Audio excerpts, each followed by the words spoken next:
Okay, today we're going to talk about Hag'alah. Hag'alah is one of the ways that we kasher things. It's the most common way that people kasher things. We use boiling water. And just as a way of introduction, most people, when they think about Hag'alah, they say, Hag'alah, I know everything about Hag'alah, you boil up water, and you dunk the things in, and you're in business. Everything's done. Okay, so it is in fact pretty straightforward. And we're going to talk about some of the exceptions or some of the more unusual parts, a little more complicated parts. And just as a good example of complications that can come up that are worth understanding, before we get to really what we want to, is that for our demonstration, we have a pot of water here boiling. This pot is boiling on an induction heater. There's actually quite a shiloh whether we could kasher in water that boiled in an induction heater. What is an induction heater? It's a special kind of heater. There isn't an electric coil in there. It does it by exciting the electrical molecules in the pot. And without a pot on there, the surface is not hot. So it's in a special kind of heater. So you might look at it and say, well, I'm just going to dunk the water into it. In fact, it's quite a question whether you're allowed to kasher in water heated up by an induction heater. So I mention it just because there are quite a number of variables and complications to kashering. So we're going to talk about a lot of the common things that we do. But if something's unusual, it's always worth asking to find out what it is. Okay. And what we're going to talk about, we're going to divide into 5 parts. There's sort of 5 parts we have to do for doing Hag'alah, and they are first to decide if Hag'alah is appropriate, if that's the right thing to do. The second is to clean what you're about to use. We're going to spend a good amount of our time, a lot of our examples here have to do with that. Next is it has to be in yomo. You don't use it for 24 hours. Third is it comes into contact with the boiling water. And last is you rinse it off. Okay, we're going to go through those 5 parts one at a time to see what we have to know about kashering with boiling water. Okay, the first is deciding if you should use Hag'alah. Okay, and there are some things that need less than Hag'alah. They just need to be wiped down, like your refrigerator shelves and things like that only have cold contact. An exception to that, just from cold, is if liquid stayed in a container for a long time, for more than 24 hours, that needs to be kasher with Hag'alah also. Okay, that's called covers, needs 24 hours. Now, can we say covers is only usually a liquid, right? Correct. So let's say it's frozen liquid. It's a very good question. It's a good question. Not for today. It's a good question. Okay, but that's a good question. There's an opposite extreme. Things that need much more kashering than Hag'alah. Those are things that need some form of libun. Your stove, your oven, toaster, a hot plate, things like that. Warming drawer. Those things need something more than Hag'alah, and we couldn't do Hag'alah to that. So if someone wanted to kasher their toaster, they wouldn't dunk the toaster into boiling water or parts of the toaster into boiling water because that's not good enough. Okay, you need to do a better kashering. Okay, we're just dealing with the Hag'alah, and the general rule is as follows: if something was in contact with food and the fire without any liquid in between them, then you need to do libun. So the toaster, the reason why it needs a better kashering is because the food sits in the toaster without any liquid in between them, and it needs to have Hag'alah. Everything else, you have a spoon and a fork, you put them with liquids, or you have a pot, you use it with liquids, that could be kasher with Hag'alah. What happens if you have something in between? Let's say you have a frying pan you use with a little bit of liquid. Let's say you have a spatula that you sort of use it on the fire, it's sort of not on the fire. Okay, that's not for today. That's a shiloh that's worth thinking about. But we're talking about things that are just used either off the fire or used on the fire with liquids. That's what needs Hag'alah. Okay, in deciding whether you can do Hag'alah, the next thing to think about is which materials are suitable for Hag'alah. Certain materials can or cannot be kasher with Hag'alah. So the Torah tells us you can do all kinds of metals, cast iron and stainless steel and copper. All kinds of metals can be kasher with Hag'alah. The Torah also says you can't kasher certain things with Hag'alah, and those are the general rule is cheres. So this coffee mug is made it's ceramic. Okay, you can't kasher that with Hag'alah, as is this crock pot. This insert for a crock pot is also made of cheres. So even though you only use it with liquid, or use the coffee mug only with liquid, you can't kasher it with Hag'alah because it's made out of cheres, which can't be kasher. Other examples besides these, other examples would be if someone has, not so common anymore, but a porcelain dishwasher or sink, a piece of china, or it's come a little in style to have counters that are made out of cement. Those are all materials that can't be kasher. They're all forms of cheres. And Hag'alah doesn't work for any of those things. Now, as we continue, the poskim speak out that you can kasher things made of stone or wood. So a stone counter, a granite counter, let's say, that's something that can be kasher. It's made out of stone, or you have a bowl that's made out of wood. From the perspective of the material, you could do Hag'alah to that. There's a shiloh in the poskim as to whether you can kasher something made out of glass. The Ashkenazim have the custom to be machmir. We don't kasher things made out of glass. And therefore, anything, I don't know if I have any examples here, but things that are made out of glass, let's say you have the cover of a pot or a Pyrex dish or a drinking glass or Corel, those are all made out of glass. Those can't be kasher. You can't kasher those with Hag'alah. As an aside, your oven in your house, most ovens at home, are coated with a material called porcelain enamel, which is a glass coating on the inside of your oven. It doesn't look like glass, but in fact it is. There's actually a door made out of glass in your oven. The door is made out of glass. And why we're allowed to kasher ovens the way we do is not for now, because that's not kasher with Hag'alah. If that was kasher with Hag'alah, we'd have more of a question. Okay. Now, the one last material to talk about are synthetic materials. That's the really contemporary place we can talk about that, of the past maybe 50, 75 years, which is, it's not any of the materials that are the natural materials. It's not stone or ceramic. None of these natural. It's something, so we call it synthetic. And there's differences of opinion. The CRC's position is that we're makel. We allow the kashering of plastics. And therefore, if you have a stone counter, but it has a seal on it that's made out of a synthetic sealant, the CRC would allow you to kasher that. Other people disagree and say, no, you can't kasher them. Or the same would go if you had a Korean sink, or you have a formica counter, or you have a plastic bowl. The CRC would feel that you could kasher that, and others would disagree and say, since it's synthetic, you're not allowed to kasher. Okay, so now we've decided that we're ready we've done the first piece, we're ready, we decided that Hag'alah is appropriate for what I'm trying to kasher. So the first thing we need to do is to make sure we get all the residue off. We have to clean it off that there's no residue on it. Okay? And that has a whole bunch of applications. So, for example, in an oven, and I know ovens don't get kasher with Hag'alah, but we need to clean them also. If you have an oven that's not self-clean, that doesn't self-clean, then it's quite a job to make sure that it's really clean. To really scrub it off and make it that there's nothing left on it is quite a job. That's not an easy thing to do to get it clean. Okay? Or you have forks. So the between the prongs of a fork is a place that you have to clean carefully because food gets stuck into there, and you want to make sure that in fact that it's clean. Okay. Another issue is that as part of cleaning is you want to make sure that the water will be able to come in contact with the utensil.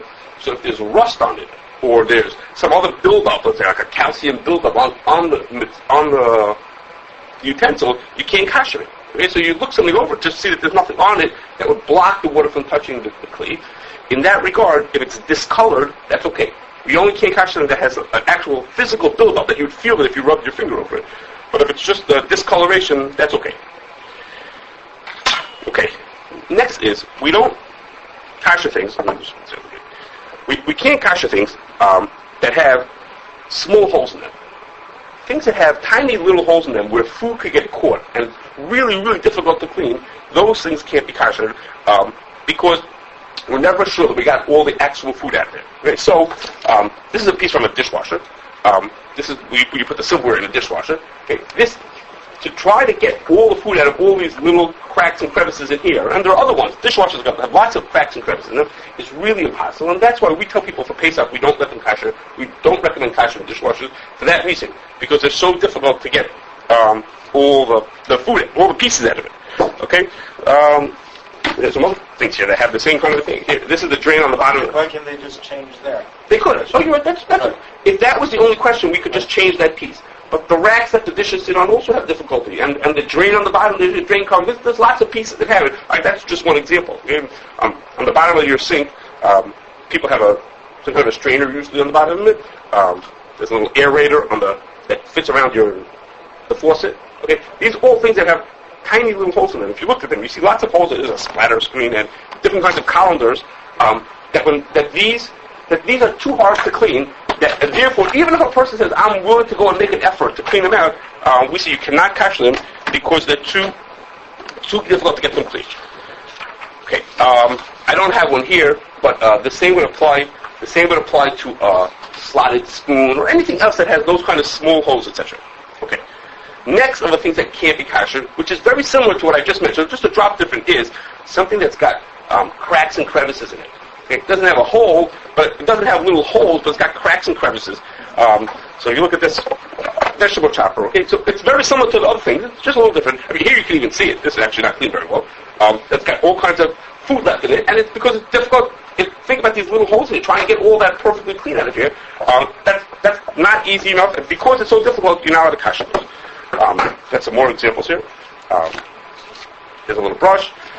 Here's a can opener. Okay, that if you looked at it carefully, you would see there's so many little places where food can get stuck in here that it's just hopeless. Okay, you're not going to be able to kasher these things. There's too many places where food can get trapped. And therefore, when you're deciding if you can kasher, you look and you say, you know what?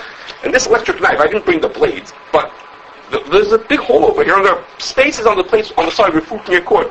We wouldn't kasher them. This basket is not here just to hold it. This is an example actually in the din of a wicker basket that has cracks and crevices that food gets stuck in that you can't kasher. Okay, now, when we look at knives, there are two different. Basically, we're going to call them two different kinds of knives. There are knives that the handle is made of just one solid piece, and in those knives, actually in this case, there's a little food stuck in there, but you could clean that. But no food would get stuck in between the blade and the handle because it's just one piece. It's one blade surrounded completely by the handle, as opposed to a knife like this, where the handle is really made of two pieces, and the handle is screwed on or attached together. And then, if you were to bend this knife, as you bend the knife like that, you're not going to break it, but you'll see that a crack opens up where food can get stuck into it. If you do that to this, if you bend the knife like this knife, nothing's going to happen. There's no space that opens up because it's one solid piece. If you pull this one open, this one will actually have to be pretty tight. But if you pull it open, you'll see there's a place where food can get stuck. And that's an example of something that can't be kasher because of these small places. You'll be able to see. You'd see a crack open up. You could see like if it's made from one or two pieces. Yeah, you could see, but by bending it, you'll know also whether there's a place for food to get stuck into in between. Okay. People who wear braces, children who wear braces have a particular problem with this because if you think about braces, it's a million little cracks and crevices. Okay, so good news is that obviously they're not going to take out the braces or drink out of a straw for the whole Pesach. So what they do is no. What they do is I'm sorry I couldn't find mine at home, but there's something called a proxa brush, Proxa, proxa brush, and it's actually meant for cleaning out braces. Imagine if this was a tenth of the size. Okay, it's a tiny little bristle brush like this on a little bit. The whole thing is this big and it's very thin. And it's meant exactly for that to go in between the cracks in your braces. And if you're patient and you're willing to sit and go through it, sit on Erev Pesach in the morning, sit and go through it piece by piece of the braces, and you can get them clean. And that's what you have to do. In that case, you can't take it out. You don't have a choice, and that's what you have to do to clean it out. The same applies to utensils that got scratched up or cut up. A person has a butcher block. Okay, so they're constantly cutting on it. Or they have a plastic bowl. We thought that you could kasher plastic, but lots of times the plastic gets scratched up and nicked and cracked. Those are places where food can get stuck, and because of that, you can't kasher those things. Not because the material is suitable for kashering, and Hag'alah is the right thing to do, but we couldn't get it clean. We couldn't get all the food out of it, therefore we couldn't. Okay. Last for this section is some items have a narrow neck to them, and because of that, it's impossible to really get inside and clean it out. Okay? A person can talk about it. So in this tea pitcher, actually you couldn't kasher because it's ceramic. We mentioned before that if something is China, you wouldn't kasher because it's made out of ceramic. It's a material that can't get Hag'alah. But ignore that part of it. Excuse me. This neck over here is something where nobody could reach inside of it and clean it properly. So we'll never know that we really got all the food out of there from the inside of that. Can't you put a brush in there? That pour water through it and it becomes clear? It would depend on the situation. The problem is it's got little holes in there too. On the inside there's also a little hole. So it depends on the situation. Okay, and Is this year right now for Pesach, the whole year, both? It's a very good question. It's a very good question. The rules are... China, for example, the rules... Well, China we don't kasher all year round.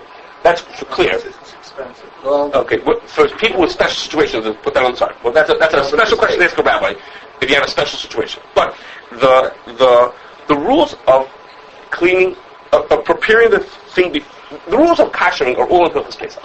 All the rules of kashering are in Hilchos Pesach.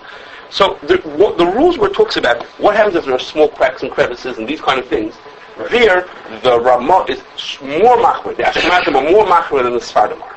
And there's a question whether did the Ramah mean to only be machmir for Pesach, or was he machmir for all year round? And the reason to think he'd be more machmir is for the following reason.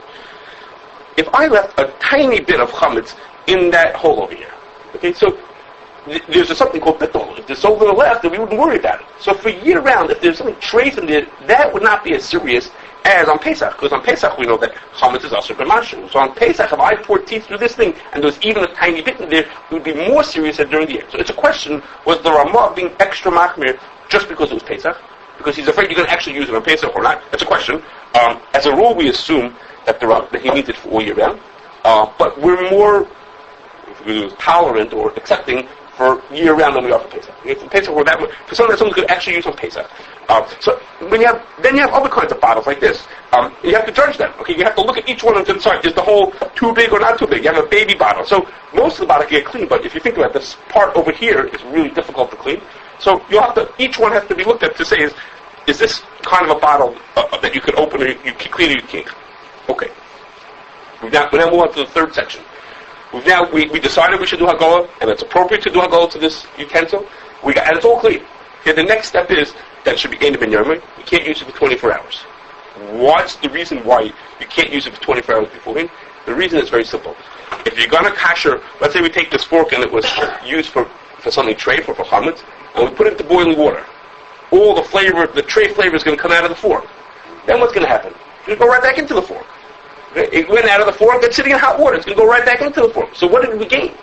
So by letting it sit for 24 hours beforehand, that takes care of that problem. It makes it, we don't have to worry that the flavor that comes out will go back in for whatever reason. Once it's 24 hours, we don't have to worry about that. Okay. Now, that plays a special role when it comes to Pesach. And that is as follows. Those rules about not using something for 24 hours don't work on Pesach. It only works before Pesach. And for that reason, you can't do Hag'alah on Pesach. Because on Pesach, even if you wait for 24 hours, you didn't get that special thing called that is Aino ben yomo, so you cannot do Hag'alah on Pesach. There are other ways of kashering on Pesach, but on Pesach you cannot kasher from chametz. If your fork became trays, you could kasher. But if you have a chametz, we forgot about that silverware. We want to kasher the silverware. We want to kasher the silverware. We really need some extra pieces. You can't do Hag'alah for it on Pesach. Okay? You could, if it became trays, you could kasher. But if it became chametz stick, or it was chametz stick from before Pesach, you can't kasher. You can't do Hag'alah on Pesach. From if it wasn't chametz stick, then you're just kashering it from tray for milk. Those are regular rules. But if you're kashering it because it was chametz stick, that you can't do on Pesach. Okay. Because of this rule that things have to be Aino ben yomo, the most common time that people kasher is right after Shabbos or on Sunday morning, because basically you don't use things for the whole Shabbos except for a few things, but most of your stuff doesn't get used. So that's why it's pretty common for people to kasher on Motzei Shabbos or Sunday. And last about this is that when we kasher something, the pot that we use for the kashering does not need to be a Pesach pot. All it needs to be a pot that's clean and that itself has not been used for 24 hours. And then we could use a chametz pot or a fleshik pot or milk. It doesn't make a difference. As long as it's clean and has some use for 24 hours, then we could use it. Okay. Now we're up to what most people think of in kashering, which is putting it into the boiling water. Okay. Let's do a few. You actually doing this? Yeah, we're going to do it in a second. Yeah. The first thing is when we want. 2 pause before station identification. No, we can't push. I'm going to keep on talking. I just got to. I didn't really think of the picture of the crowd. When we want to kasher, the rule is when we kasher, we have to kasher with boiling water. Okay, so what we need water that's sitting at a rolling boil, as you see here in the pot, a nice rolling boil of our pot here. For those of you who missed the beginning, I can't. No, for those of you who, okay, when we kasher with water that's at a rolling boil. Okay, for those of you who missed the beginning, it's a question whether actually you can kasher in an induction heater. So we're doing it on that. We're acting as if you're allowed to do that. It's actually a question whether you're allowed to. For those who missed the beginning, okay. So the water has to be at a rolling boil, and you see that what just happened, which is we're going to say about it again, which is the water loses its temperature pretty quickly. We uncover the pot, we could easily lose our rolling boil. Okay, and we're going to see that as we go on. Okay. Now the rule is you don't need to submerge the whole item at once. If something is very large, you could do one side and then the other side. Okay, I don't have it the right size here, but you can do one side and the other side. You might do that if you're kashering the cover. You could do one side at a time, or fit into a bigger pot. You could do that one side at a time. Oh, that was pretty hot. If you're actually kashering the pot, what you would do is, let me cover this back up so we can use it in a second. If you're actually kashering the pot, what you would do is if you want to kasher the pot, you need to not just kasher the inside, but also overflow the water. And what you would do for that is, you would get a smaller pot, you would put that on another fire, a small saucepan on another fire, and when you were ready, when both pots had come to a boil, you would pick up the pot, the sauce pot, you would pick up the saucepan, put it, submerge it into the pot into this pot, and that would cause the water to overflow. So by that way, you'd be covering the, of course, inside and all the overflows. Okay, what? Hot brick? Yeah, we don't do that. This is more practical. Okay, as with this, and we're going to say it again as the future. When we're dealing with boiling water, you have to be careful. We don't hurt ourselves while we're doing this. So you have to be very careful and cautious. And the kids can watch from a little distance. Okay. So the simple way we kasher things in boiling water is we put up a pot of water to boil, and we put things into it. Okay? So let's see if our water's come to a boil yet. Come back to a boil. Okay. Our water's at a boil over here, and we just put the dishes in. Okay, now when we do that, we have to put the dishes in. We have to put the dishes in one at a time, and the reason is because one of the rules of kashering is that all the parts have to come into contact with the water. So if I dunk in 2 spoons like this, I have to be concerned that they're going to be touching each other, and they're not going to get kasher. For that same reason, I can't put them in while I'm holding them on a tongs. You might want to, so you don't lose it or you don't drop it in. So you can't. This doesn't work very well. You can't do it holding on with the tongs, because then there's a part that with the tongs. This doesn't work. Where it holds on to it, that you would lose. You're not getting contact. Okay, I'm sorry. Big three. Where it doesn't come in contact with the water, and for that reason, in that spot, you can't hold it with tongs when you're kashering it. You shouldn't leave it in the water. What do you say? You shouldn't leave it in the water. Because? No, we can talk about that. Yes, there's nothing. You can leave it in. Okay. So, yes. Can you just drop a can and mix it? So, that's a good question. Some people want to do is, they'll take a whole handful of silverware, throw them in, and then shake it around. Okay? It's really a toss-up whether that works. Because if you throw in so many of them, when I shake it up, am I sure that everyone's going to come in contact with the water? So, depends how confident you are, or overconfident you are, that's going to work. We kasher, when we do the kashering at our Pesach fair, we throw this silverware in one at a time. Not everybody does it that way. Okay, now what happens is, back to where we were. If you throw in silverware, if I kept throwing these in, we would lose our temperature. Actually, the water's not so hot. We lose it. We have a nice boil here. You can see the bubbles coming up. If we threw in too many of them, it would cool off. It's obvious. The water's, however hot it is, and the silverware is colder, so we keep throwing them in. Whoops, sorry. Shouldn't splash like that. Don't do what I just did. Put them in more gently. But if we put them in eventually, we're going to lose temperature, and we're going to have to wait for the water to come back to a boil. Okay, before we put in other things, we have to wait for the water to come back to a boil. Now, when we do this on a counter or a sink, there we don't kasher. We obviously don't bring the whole sink up to a boil. Okay? So what we do is, in those cases, we kasher not by putting the utensil into the boiling water, but by pouring the boiling water onto the area. Okay, we're not going to do that here live. Okay, but when you do that, if you do pour the boiling water, it's important that the water come straight from the pot onto each area. And you don't want to do is to just splash it across and then it just rolls across the whole counter. You have to carefully try to hit every spot with water straight from the pot. Takes a little practice, and it's very. There's a lot of hot water spilling every place. You have to be extra careful that you don't hurt yourself. And some people do it with a kettle, with a little herb. But however you do, you have to do it very carefully. When we do that at my house, we put towels on the floor to catch some of the water, and the kids stay nice and far away. But you don't want to hurt anybody. While you're doing this, you have to be extra careful. Okay, now, one way that people think of kashering counters, it's a more modern method, which is to use a steam cleaner. Okay, steam cleaners are they're not meant for kashering. They're built for cleaning, and they are different kinds of devices that they take water, and instead of it boils the water up and gives you out a spray of steam out of it. Okay, and it's really meant. There are all kinds of attachments that come with this that are used for cleaning items. Okay, it's not meant for kashering, of course. It's meant for cleaning, and you have all different kinds of ways that it with pieces that help you clean with that. Now, sometimes these are great for kashering, but there are 2 rules for kashering that are important to know about these, and they are: first of all, we can only kasher with water. We don't kasher with steam. So if we were to just point this at this, I tried this before. If you put this into a cup, you could spray this in here all day. We're not getting any water. all we're doing is getting lots of steam onto the surface. We're not getting, okay, so now, unless we leave it for long enough, okay, and if you could see close enough, you would see that water is beginning to form. It's condensing. Okay? So either we could let it sit till the water condenses on the surfaces, or some of them that are adjustable, we could adjust the temperature so what's coming out is actually water instead of steam. And it's boiling it up, but the way it's coming out is water. If we did that, we would be okay. From that perspective, we need to get water. We get hot enough. And the second is that we have to kashrus water that's boiling. So if we spray it on and the water that's in this cup is not coming out as boiling, the water is just warm, it's not boiling, we didn't do a good enough job. So my chances are that this one, whatever, this little one that over here is not going to do the trick. Commercially, in a bigger kitchen, when someone has a better system, we went last week or 2 weeks ago to kasher a facility, and they had one that could do it. It was a commercial unit. We could kasher with boiling water. It could be done appropriately. We could get boiling water coming out of it. We could get water to come out of it at the right temperatures, and it could do the trick. But that depends on what you have. Temperature is the minimum. It has to be boiling temperature. Okay. 12? Yeah, it has to be 212. Okay. You would see, you could use your little thermometer if you want to.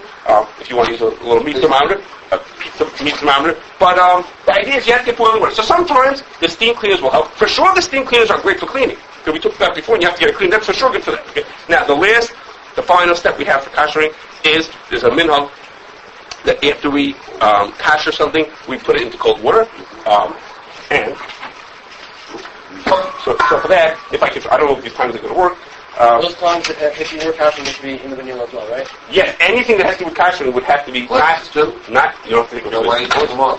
I can't see. Only if you want it, everything you used for kashering has to have not been used for 24 hours to be clean.